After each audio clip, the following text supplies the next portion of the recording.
सात जूते मारने वाली चमेली। चाननपुर गांव में चांद कुमारी नाम की एक रूपमती कन्या रहती थी। वह विवाह के योग्य हो गई थी, लेकिन अपनी मां के व्यवहार के कारण उसका विवाह नहीं हो पा रहा था। उसकी मां का नाम चमेली था, जो अपने पति माधव को रोज 7 जूते मारा करती थी। यह बात दूर दूर तक के लोगों को पता थी, इसलिए कोई भी चांद कुमारी को अपनी बहू नहीं बनाना चाहता था। वही दूसरी तरफ तेनालीराम की बुद्धिमत्ता के कारण दरबारियों के साथ साथ उसके कुछ रिश्तेदार भी उससे जलते थे।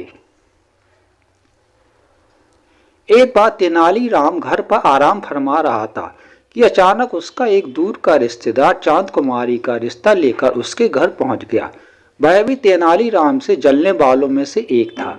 वह तेनालीराम के पास जाकर बोला, मैं एक रिश्ता लेकर आया हूँ, तुम अपने छोटे भाई का रिश्ता ले लो। वह ये नहीं जानता था कि तेनालीराम का कोई भाई नहीं है। फिर भी तेनालीराम ने लड़की के बारे में पूछा, आखिर लड़की कैसी है, उसके बारे में कुछ तो बता। वह बोला, लड़की का नाम चांद कुमारी है, वह बहुत ही सुंदर है। तेनालीराम ने भी उसकी माँ के बारे में बहुत कुछ सुन रखा था, लेकिन फिर भी उसने रिश्ते के लिए हामी भर दी। अब वह रिश्तेदार चमेली के घर पहुंच गया और उसने ये खुशखबरी चमेली को सुनाई।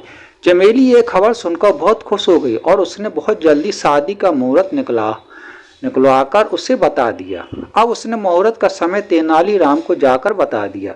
तेनालीराम ने उसे खिला पिलाकर विदा किया। उसके जाने के बाद तेनालीराम सोचने लगा कि अब छोटा भाई कहाँ से लाया जाए। मेरा तो कोई छोटा भाई है ही नहीं। छोटे भाई की खोज में वह नगर की ओर चल पड़ा। वहां उसने एक परेशान नौजवान युवक को देखा।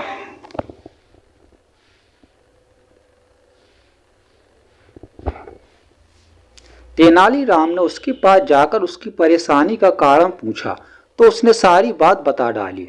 तेनालीराम ने उसे काम देने का वादा कर लिया, लेकिन उसके सामने एक शर्त रख दी। उसने तेनालीराम से शर्त के बारे में पूछा।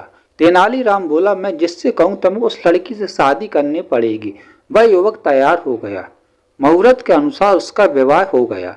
चांद कुमारी को विदा करते समय उसकी मां ने उसे भी अपने पति को रोज जूते मारने की सलाह दी।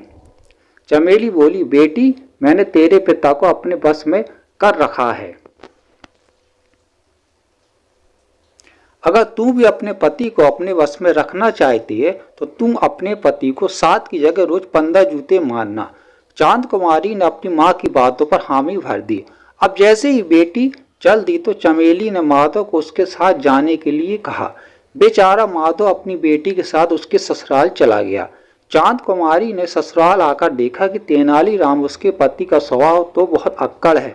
वह उनसे डर कर रहने लगी, लेकिन वह फिर भी अपने पति को जैसे तैसे रोज 15 जूते मारी देती थी।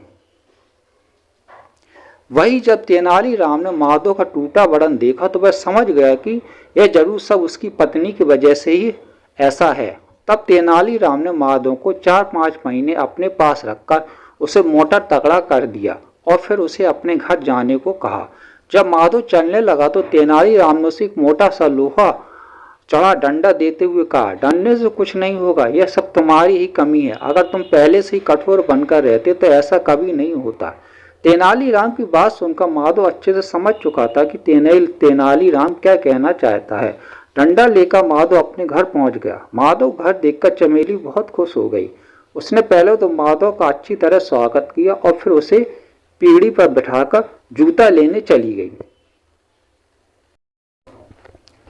वह मन ही मन बहुत खुश थी। अब तो उसका पति मोटा हो गया और वैसे भी मैंने कितने महीने से उसे जूते से नहीं मारा। अब तो जूते से मारने में बहुत ही मजा आएगा। जैसे ही वो जूता लाकर माधव को मारने चली तो माधव ने उसे डंडे से पीटना शुरू कर दिया। चमेली जोर जोर से चिल्लाने लगी, जिसकी वजह से आसपास के लोग वहां आ गए और जैसे तैसे उसे पीटने से बचाया। उसके बाद से उसने कभी भी माधव को नहीं मारा और अब वह जैसा कहता चमेली वैसा ही करती। अपने पति का ये रूप देखकर चमेली ने अपनी बेटी से भी समझा दिया कि जिंदगी में वो ऐसी गलती कभी ना करे, हमेशा अपने पति की बात माना करे। अगर आपको स्टोरी पसंद आई हो तो चैनल को लाइक करिए, सब्सक्राइब करिए। Thank you.